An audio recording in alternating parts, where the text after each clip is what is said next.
All right, it's actually a couple minutes. Yeah.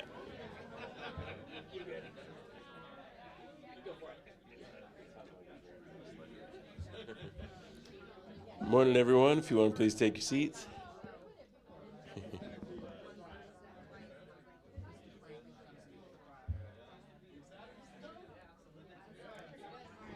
Welcome to 1 Million Cups.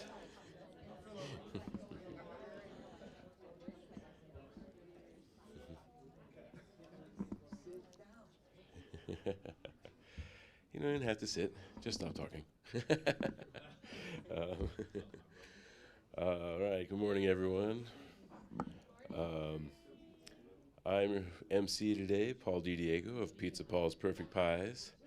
Uh, Working on getting food truck started, but if you want to come and try pizza for now, it's we're serving it every weekend at Sacred Grounds Cafe.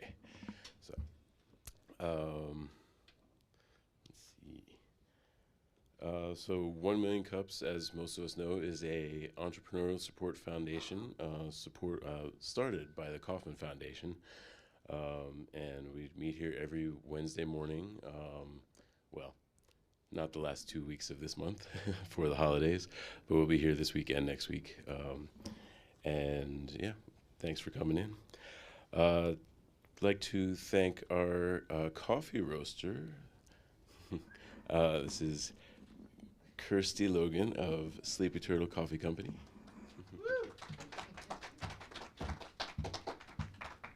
Hey guys, my name is Kirsty. I'm owner of the Sleepy Turtle Coffee Company here in Colorado Springs. It's a mobile coffee shop. The holidays are coming, so if you have any holiday parties, would like any holiday gifts for any of your employees, feel free to talk to me after. I have all sorts of customizable gift ideas. Thanks. Thank you. And we also like to thank our coffee sponsor for this month of Thrive. And I believe Frank Sinclair is going to come up and give us a little introduction.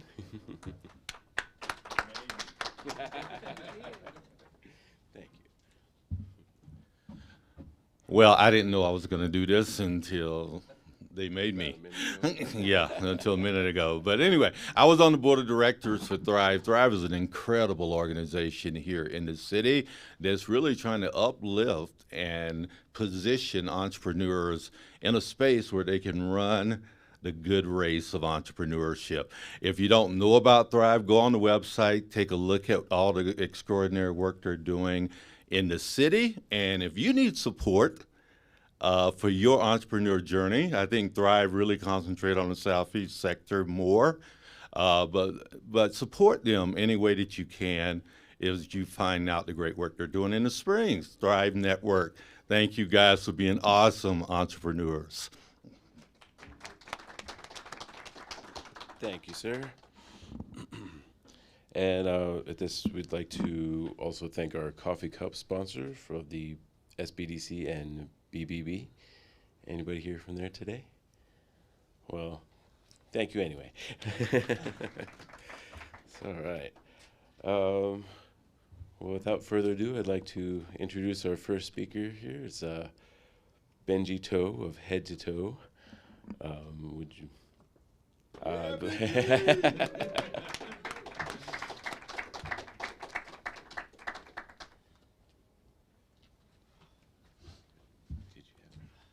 good. Yeah, thanks. Hi, everyone.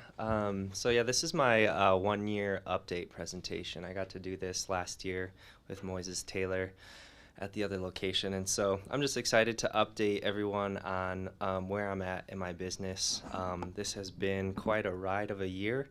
I've learned a lot, grown a lot, just been challenged a lot. I'm excited to share about that with all of you. So just a brief intro to me for those of you who don't know me or who, most of you probably weren't even at my presentation last year, but my name is Benji. I'm a physical therapist. I started my business about a year and a half ago to try to provide essentially quality health care. I've been a physical therapist for about 7 years, and I've worked in all sorts of hospital systems and standalone clinics, and I've seen how the system works and how insurance tends to dictate how things go in not the best way. And I kind of got frustrated with that and decided I want to do things my own way, do things better for the patient without essentially an insurance company dictating what I do. And so I did that. I jumped in this journey. I dove kind of headfirst in. Yeah, because of that, I think it's really been a challenging but like a great learning experience, because I literally had like zero plan jumping in. I was just like so fed up with like just kind of, like I said, that whole system, and I was like, I'm gonna do this my own way. So it's been a learning process, to say the least. A couple changes. So the first big change was that, so I started off mobile, providing mobile visits to people. The main reason I did that was to keep low overhead and just a simple way to jump in and do it. But my goal was to always be in the clinic. And starting June 1st of this year, I got my office here in the next us. Which was just a huge step for me. I was super excited to do that, kind of be in a space. I love being in this building, in this community, just right downstairs. So that's been a big change for me, and I've enjoyed that. I still offer mobile services, but I'm trying to really just do in-clinic.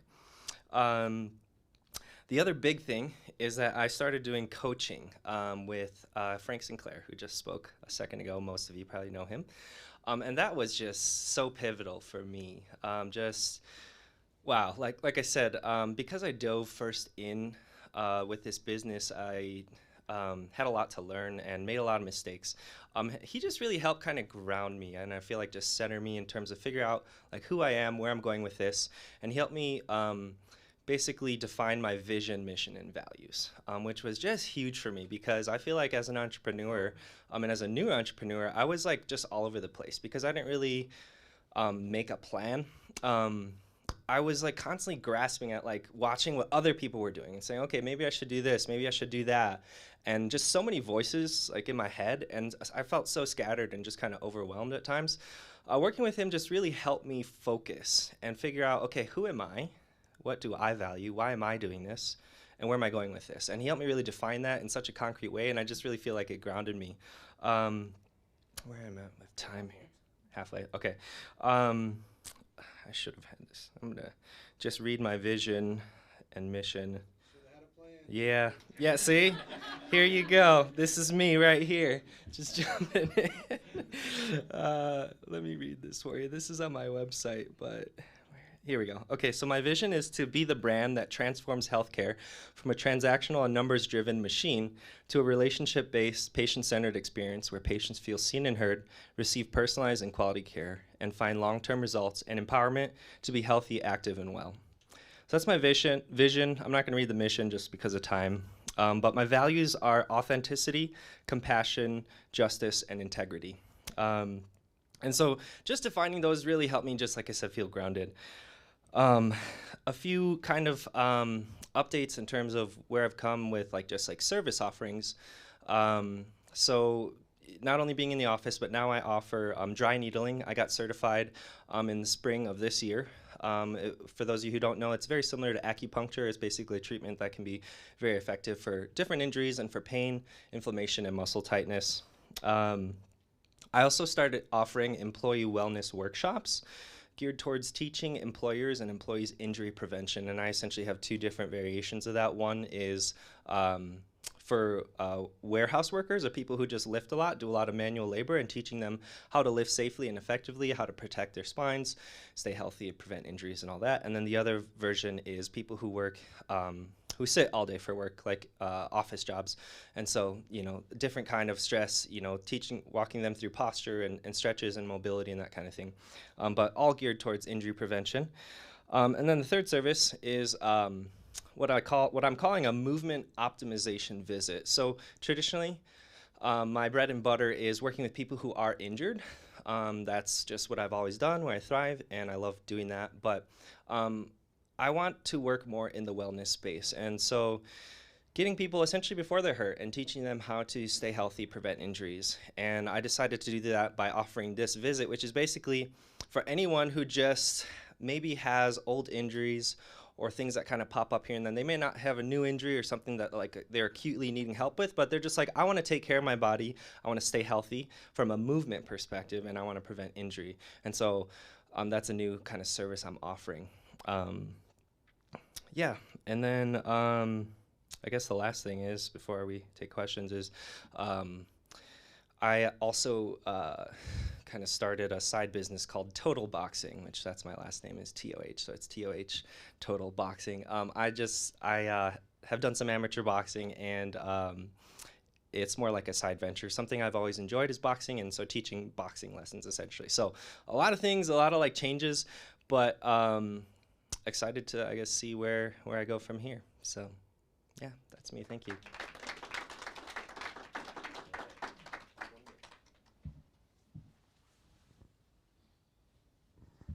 Got a mic here if anybody has actual.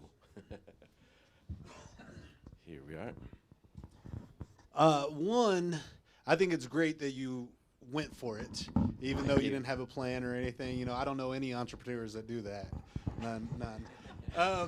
But at what point did you realize, okay, hey, I dove in, I'm getting things figured out, things are working. At what point did you realize that maybe I do need to bring in some outside help, or maybe I do need some guidance a little bit? And bringing in that help, has it seemed to refocus you and put you on the straight arrow path? Yeah, 10,000%. It has. But how did I know? I mean, I feel like I knew from the beginning.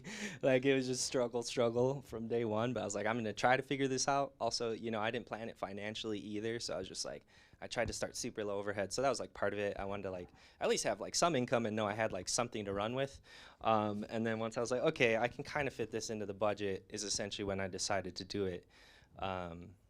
Yeah, and so that was, I think, in March of this year is when I started with Frank. So yeah, and absolutely, like I said, it really just helped me feel grounded, and also to trust myself was a big thing he really taught me, because I was constantly hearing other voices, but to trust my own intuition and believe essentially in myself, as kind of cheesy as that sounds, it was just helped me stay focused and not doubt myself so much, I guess. Yeah.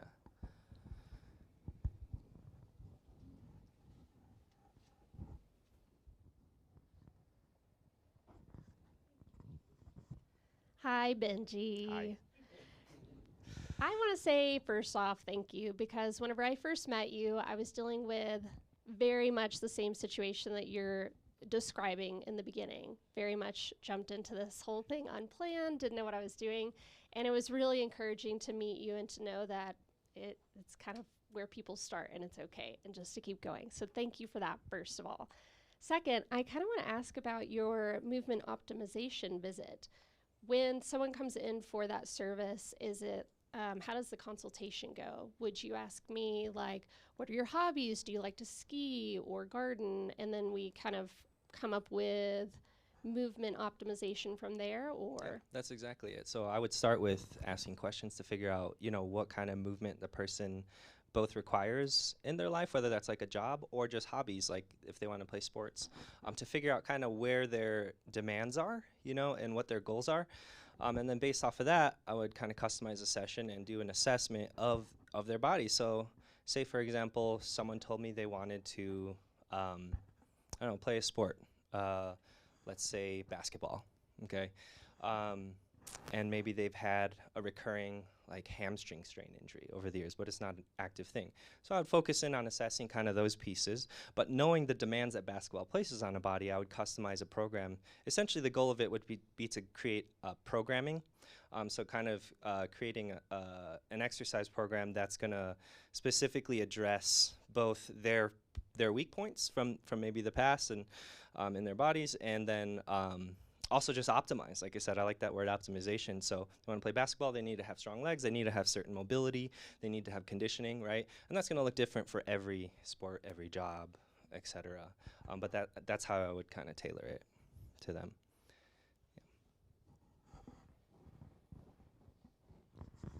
I was hesitant to ask the question because it may sound self-serving, but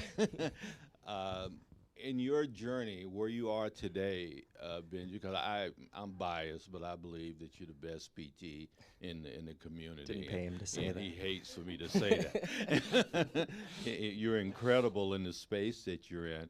And now that you're farther along in your journey, obviously I'm privy to some of the stuff that's happening in your business. But everybody wonders, as an entrepreneur, you're making money, man, right? Everyone wants, are we making money that's going to sustain us and support us as we go forward? Well, how is that going for you? So little to none. I'm not losing. But that being said, I'm not too discouraged by that because I feel like I said, this year has been such a trial period for me of trying so many different things, and also just investing. I invested in getting a dry needling certification, for example, in all sorts of networking opportunities, in getting an office, in getting equipment. Like, there's been a lot of things, and so to me, I still feel like I'm in that initial growth phase, and I do feel confident that as it grows, I will, start to make profit. So I'm kind of just breaking even right now. But I'm hoping, like I said, I have some pieces in place, and with time that will change. So, yeah. Well, I do have to say that Benji is pretty awesome. I seen him not that long ago, and I was having some pretty some pain, and he gave me that dry needling thing, and it has really helped me out tremendously the last couple months. But the question that I do have is, for insurances, I know we were kind of going back and forth. I just kind of want you to address the insurances, if you take insurances, Medicaids and Medicare and stuff like that. Right. So I'm out of network with all insurances, and this has probably been the biggest challenge for my business because most people are like, "Oh, physical therapy, do you take my insurance?" No. That's been a challenge. I have, like I said, a lot of reasons for that. Basically, to summarize it, it's that I hate a third-party corporation telling me how to dictate my care for my patients, just on an ethical, on a moral level, and it just frustrates me because you got to deal with a lot of BS, in short. And so, but that being said, I know a lot of people, most people have insurance, and they have some sort of physical therapy benefit, so it's hard. So I don't take Medicare, I don't take Medicaid, I don't take any of them. I actually can't see people who have Medicare because they have stipulations around that, where it's actually illegal to have somebody pay cash for you if they have Medicare. That's a long story. But yeah, I don't. But again, I have those reasons, and I believe it just gives me a lot more freedom, a lot more time, a lot more energy to give to the patient. I hear again and again, and I've worked in the system, so many people are just failed by that system because it's just not working. It's inefficient. There's a lot of red tape. People can't choose their provider. They don't get the same provider. They've got to wait forever. There's just so many things just happening in that system that just aren't good. And to me, jumping ship is a better option for the long haul. I know right now it's hard for people to see that. They're like, why don't you take my insurance? But I'm a believer in it. We call it the Cash for Care movement in Colorado Springs, started by Pinnacle and those awesome people over there. But yeah, I think that hopefully answers that question. Hey, Benji, good to see you up on stage today. Thanks. You and I have had a chance to talk a bunch, and for people who don't know, I just myself went through a hip surgery replacement, which brought me into contact with your profession.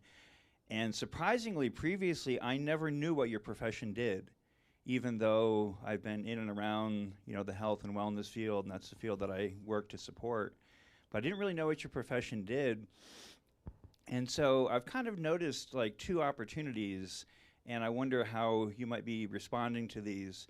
But the first one is I didn't know what physical therapy really did, what it was really good for.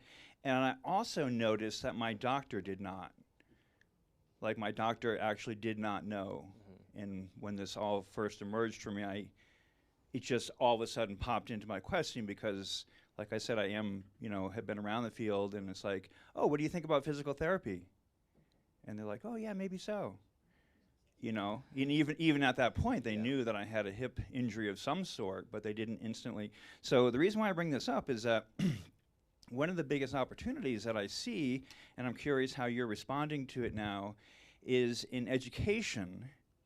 And then I have a second piece to it, which is referrals, because it does seem like referrals are the primary way that people find their way to you. And so I'm curious, like, what you're doing to, really fill that education gap, not only for your potential clients, but also maybe for the doctors. Yeah. And then also in that process, Get create your referral network. No, really good questions. Thanks for that. So, where do I start?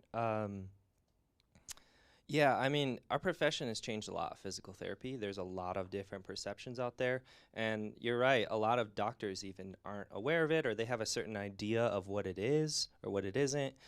And that is definitely a challenge. I just had a frustrating experience with a patient I was seeing making great progress with her, and she had a flare-up of her pain. She went to see this podiatrist, and they told her, hey, you're flared up. Don't go to physical therapy. I was like, why did you tell her that? Like, we're making progress, but sometimes a lot of doctors think, and a lot of people think, oh, physical therapy is just like, we're just going to make you exercise and work you super hard, work you to the bone, you know what I mean? Like that kind of thing. Now, sometimes that is the case where we're building strength and conditioning, and it is a lot of exercise. But with her, it was not that. It was focusing on decreasing inflammation and pain and getting her more mobile and that kind of thing. And we were making progress, but the doctor thought, oh, he's just going to exercise and make you exercise and make it worse, like make you do some crazy, I don't know what he had in his mind. But that was like a frustrating experience. And I see that kind of thing all the time. Different doctors have different perceptions. Some don't even believe in it. It depends kind of how old they are, when they had training, if they've had more training.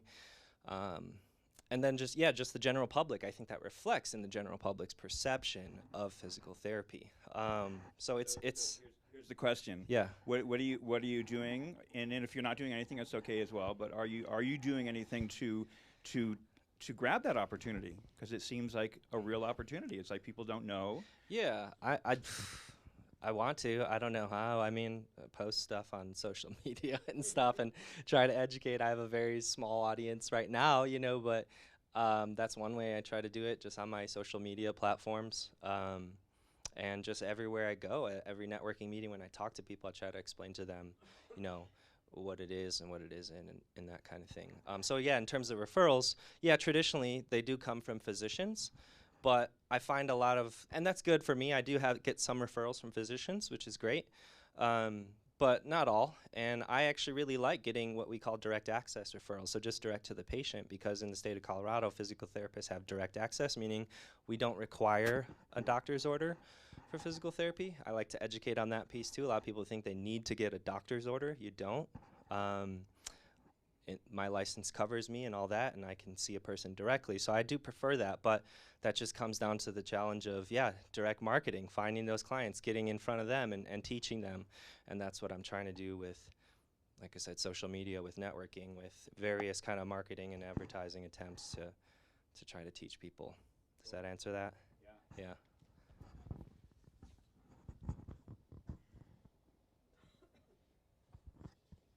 Quick statement is, even though you said you made little to none this past year, just keep going, man, because the difference between people that make it and don't are the people that keep going. And you keep going through the struggles, through the rough time, and it'll all work itself out, and it'll happen for you. You keep going. Thank you.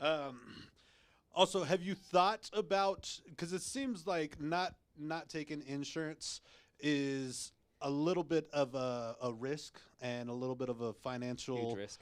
Yeah, I mean, it seems like if I take insurance, I'll make more money. Oh, I absolutely would. Yeah. Have you thought about maybe adjusting? Maybe no. That's not your. It's you're like not gonna. that frustrating to me that I would rather keep struggling for however long it takes for me to get this to where it needs to be. Right. Because absolutely. If I took insurance, and everybody knows this in my profession, I'd be busy in no time. I'd be making money, no problem. But that's not why I did this. Obviously, I want to make money, but that's not my primary goal. And to me, when I have days where what I consider like my perfect day, where I see like 3 or 4 patients, I spend a lot of time with them, maybe go to a networking meeting here and there. No insurance is taken. It's just the most refreshing experience for me. It's so fulfilling for me. I provide such a quality service to these people that I have this idea in my head. It's just like, and I know once I get there, it's going to be worth it. It's going to take more time. So, yeah. Hey there, question here in the back. When you did your grand opening and your ribbon cutting, I was blown away by how many people came out to support you. And talking to the people in the room, it seemed like it was just it was a really beautiful and powerful moment.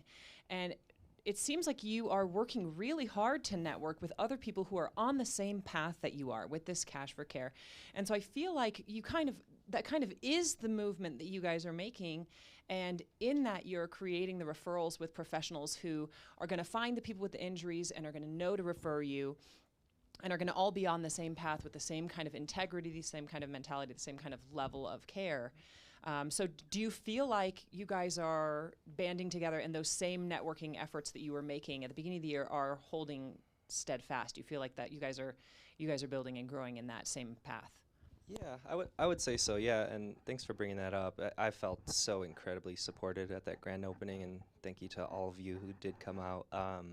But yeah, that's been a huge support for me, and just knowing I'm not alone in that sense.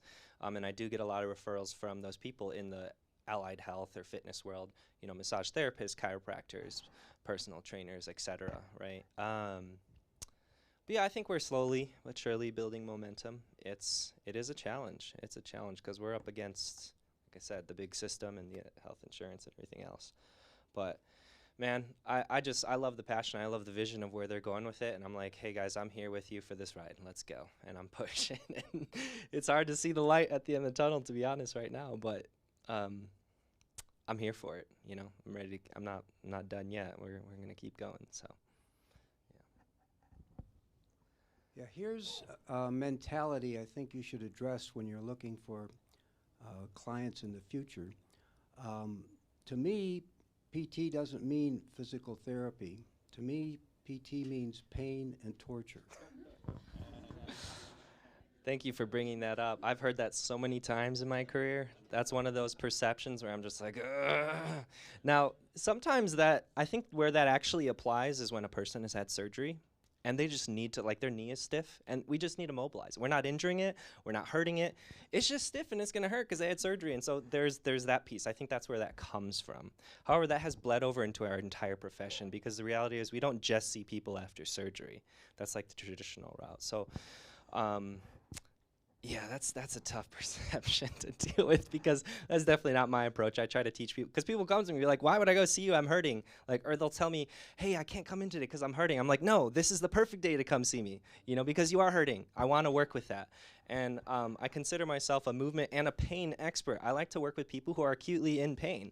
And so I just take every physical therapist can be a little different on that spectrum. Some do push a little bit harder. I definitely am a little bit not that way. There's a time and a place for it, like I said, but I tend to, on the spectrum of that, I don't like torturing people. Like, I'm trying to get people feeling better so that they can move because they tend to, I've then seen people who get pushed too far and then they're hurting more and then they move even less and then they get set back.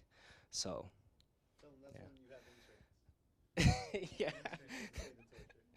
Right. You know, Benji, as I'm listening to you, and I'm so proud of you, man, because those are what values do. You know, they're the ones that keep us going in the direction that we desire to be. And if you violate values, then you aren't being true to whom you are and what you were put on earth to do. Is it the long way around? Typically, yes. It is. If you stick to values, it's going to be the long way around. And that's why many people don't have values and don't stick to them because they want the shortest distance from A to B. But I know, because I see it over and over and over again, people that have values that they actually take seriously get much further along in the long run. And all of us together are what's going to help Cash for Care become a movement where people are going to people like Benji. I do Cash for Care in my physical. I see a doctor through Cash for Care, and I save money. It's a myth that you're spending more money with these people by doing this. You actually save money, and if you really run those rightly and think about them rightly, Cash for Care is going to get traction, and you're going to be on the forefront of that, man. I'm so proud of you. Thanks, Frank. You all see why I worked with him? Like, man, yeah, I love it. So we're a retired military family. We have 2 kids, and I'm an adamant about we've worked for our healthcare and we've worked for our pharmacy. I will spend an hour at Air Force Academy waiting for my medicine.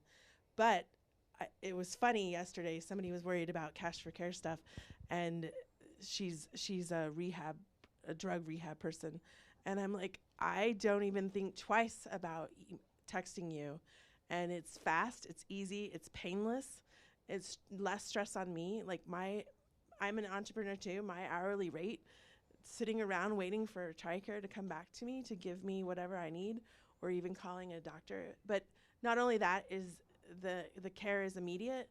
The care is, I've been to a chiropractor here in town like when I was younger, and he would get me better till tomorrow, so I'd come back tomorrow. Benji doesn't do that. Benji puts it on an app. You can do all your exercises. He really actually tries not to have you back so that you can, like, not that he doesn't like you, but like he's not trying to like make it a habitual thing, which is good, and I appreciate that. So Thank you.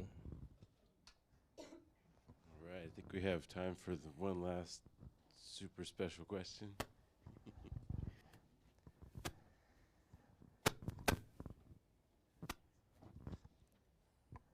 So, Benji, what can we as a Colorado Springs business community do to help you?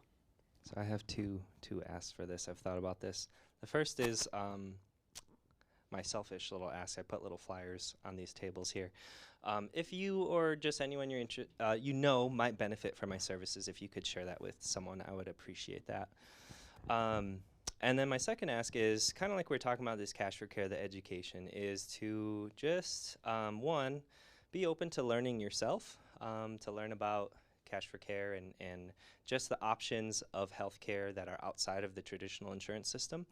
And if you are aware of it and you do know about it, just, man, whatever you can do to tell people about it. When you hear these conversations come up when they're like, oh, my insurance sucks or this and that, or I had to wait forever to see my doctor, to just kind of keep putting the word out there, I guess, about it.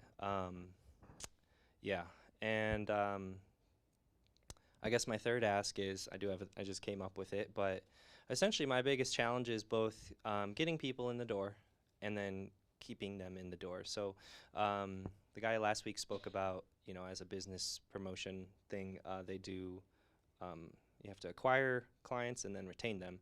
So retention is a piece I've struggled with for a while because, like I said, I truly believe in empowering people, like Susie was touching on, and I don't want people to feel like they need me forever. But there's a piece of wellness where I think I can fit in there to some degree, where I'm trying to work with. But I would love just any ideas or support in ways to both get people in the door for me, just because that's been hard, and then to retain them as well. Those have been my challenges. So thank you so much for listening. Thank you so much. Thank you. Great job. All right, so at this point, we would like to thank our media sponsor, Kevin Fedde of Fedde Studios. All right. Hey, everyone. Like he said, my name is Kevin Fedde. My business is Fedde Studios. I do live video production as well as, shorter form video, promo videos, and I do photography. I do drone work. So if you need help with any of that, definitely let me know.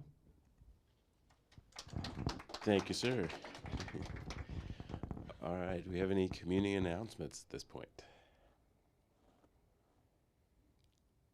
Come on up and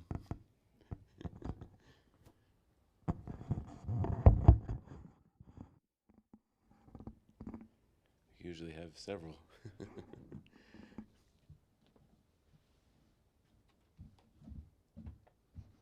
I allowed to tell about other businesses that are opening?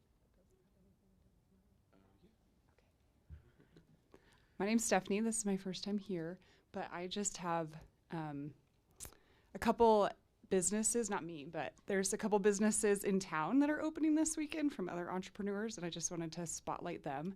One is Paint Nail Bar I don't know if any of you are familiar with that, but they are going to be the first like fume and chemical free nail bar in the Springs.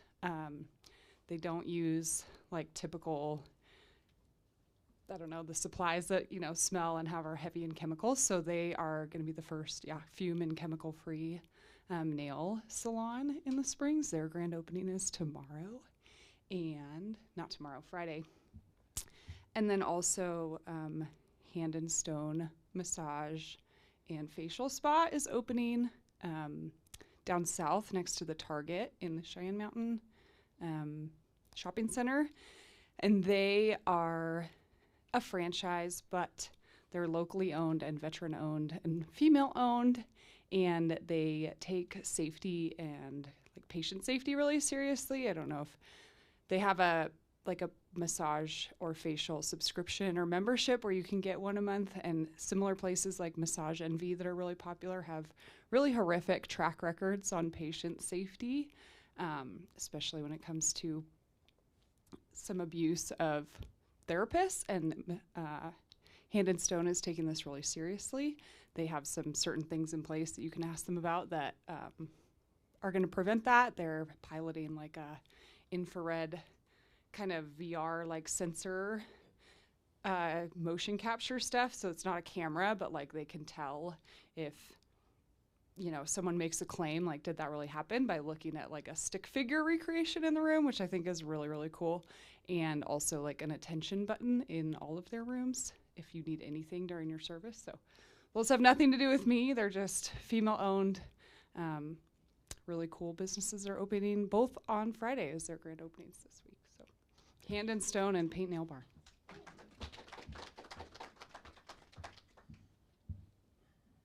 If you've never heard of VetNet, it's a veterans networking group. Invites veterans, spouses of veterans, friends of veterans, active duty, anyone who wants to support the community. It's on Tuesday mornings at 8:30 in the old Trails and Brewing Company. I'm not entirely sure the address off the top of my head, but 3103 West Colorado. Come on out, come join us. It's a good time.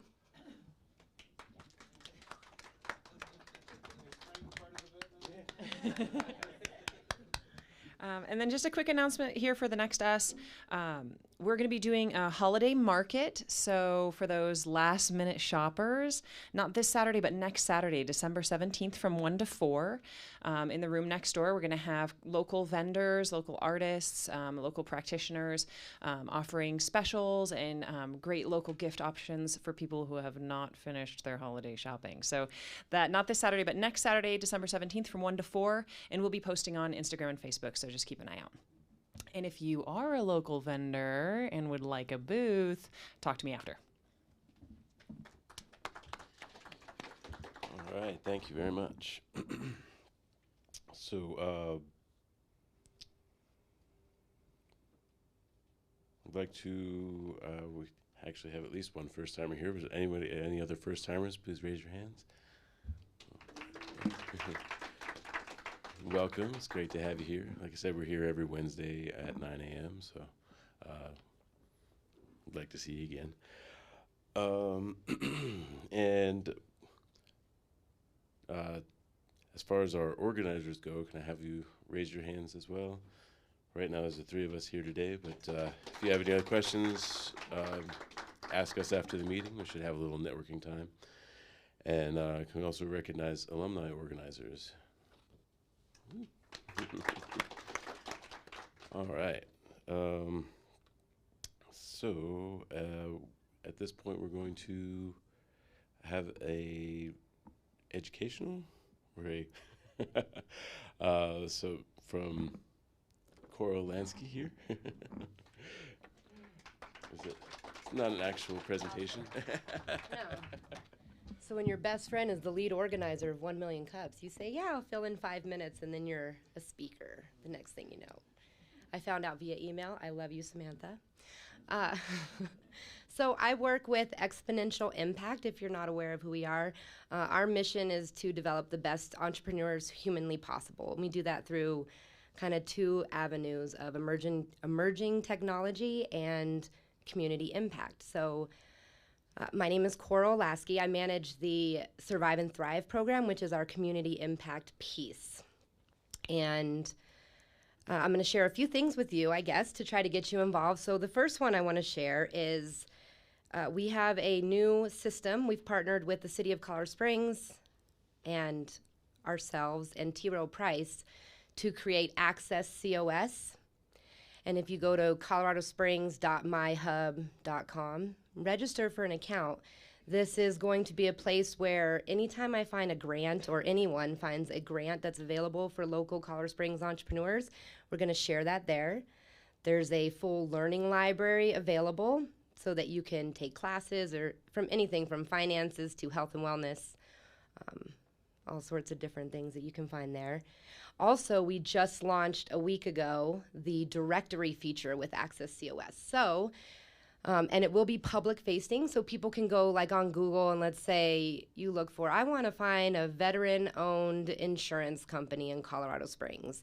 You might find Access COS. We'll pull that up and say, here's this company, and you'll see their profile. Now, it's not like Yelp where you'll get a lot of information, but if you're in Access COS and you go to the directory, you can search by zip code, you can search by if you want a minority-owned, women-owned, veteran-owned.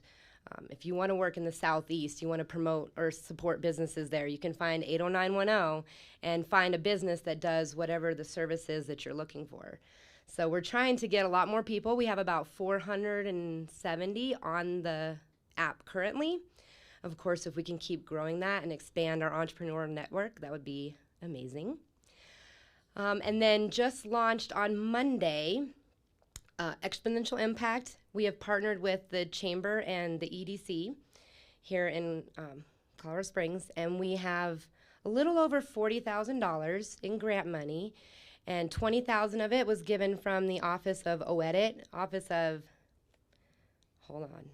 I know it, International Trade, Office of Economic Development and International Trade. They put up $20,000, and then it was matched in kind through multiple donors here in the Springs.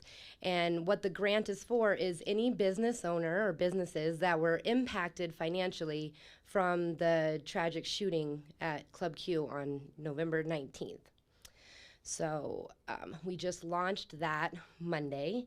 Applications are open and available until the 12th, which is next Monday. So really like the end of the day. And then our goal is to review them next week and hopefully have cash in hand by the 20th, 21st. That's our goal. It's very, it's going to be fun. It's going to be really fun. We're finishing up our current cohort right now. So I don't know if you want to ask any questions, but if you know a business that may have been impacted, so a lot of the different things there would be if you were forced to close. So there's a lot of businesses in the area near Club Q that were forced to close for a few days while all the police activity was going on. Also, you know, you might have an employee who was a friend, a family member, a sibling, or even one of the victims themselves that impact your business through staffing or whatever. So there's a lot of different ways you can like prove the fiscal impact, and we want to be able to help. So the average grant size is going to be about $5,000. Again, we have like $40,750, and we're still accepting, I think, if you want to contribute to this fund. I guess that's kind of what I have. Does anyone have any questions? Yeah, Frank.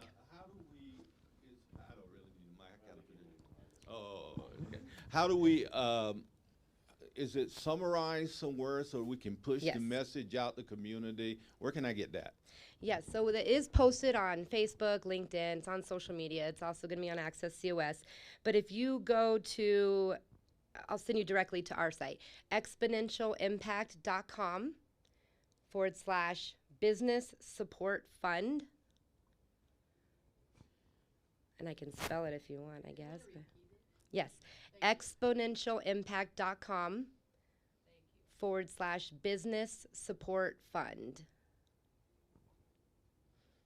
And I'll post it in the comments on the Facebook live feed so that you can kind of click directly there.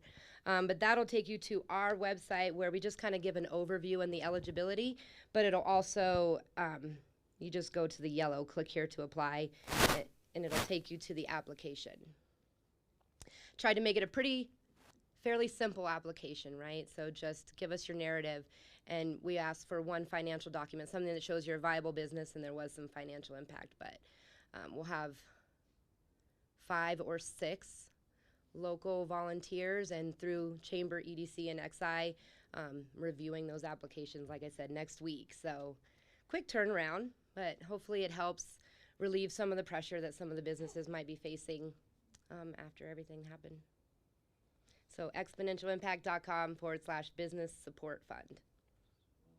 If you're at the website, what page is it on? If you're just on the main Exponential Impact, if you go to Programs, Survive and Thrive, and then once you're in Survive and Thrive, there'll be a link at the very top that says, click here for the Business Support Fund. Yeah, any more questions?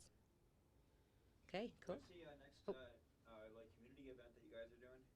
Oh, we do have pitch night. It is next week, actually. It's the 15th, the third Thursday, at our place at 3650 North Nevada.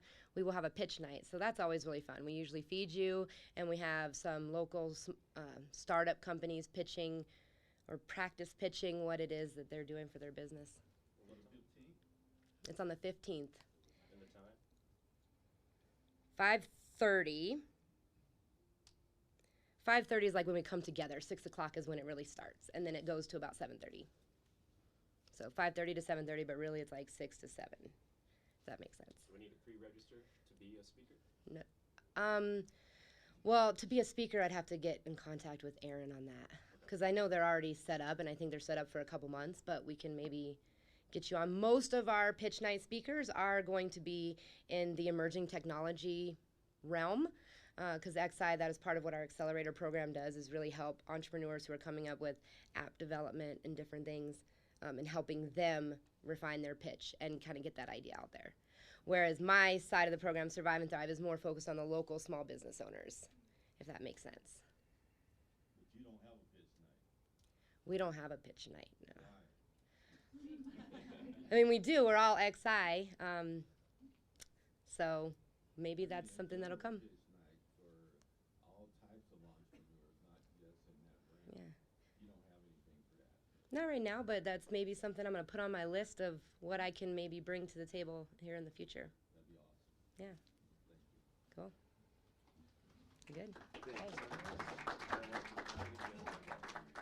Oh, I have like 4. I'm so good. Thank you. I thought you might.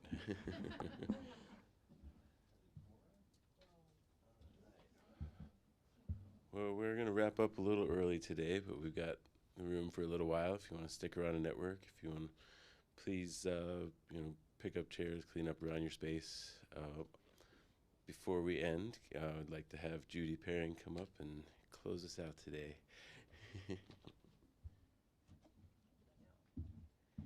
Okay, guys, we're coming to the end of the year. So it's time to reflect, time to kind of think about kind of who we are, where we're at, where we're going, and plan for the future. So here's a bit of a shout out as far as all of those things. Grateful first, always, for all of existence. May we focus upon practicing self-improvements, survive and adapt together with grace. Pay tribute to our families as far as our roots can trace. As our connections transcend time and space, we aim to thrive within our bloodlines, and we reach out, we value and support our friends from all walks of life. Hearts outstretched, harnessing the invitation to learn from, grow with, and contribute to global integration. Beginning with mindful consideration, we're honing our strengths to personalize our imprintation. We acknowledge your impact. You are the reason for our celebration. Thanks, guys.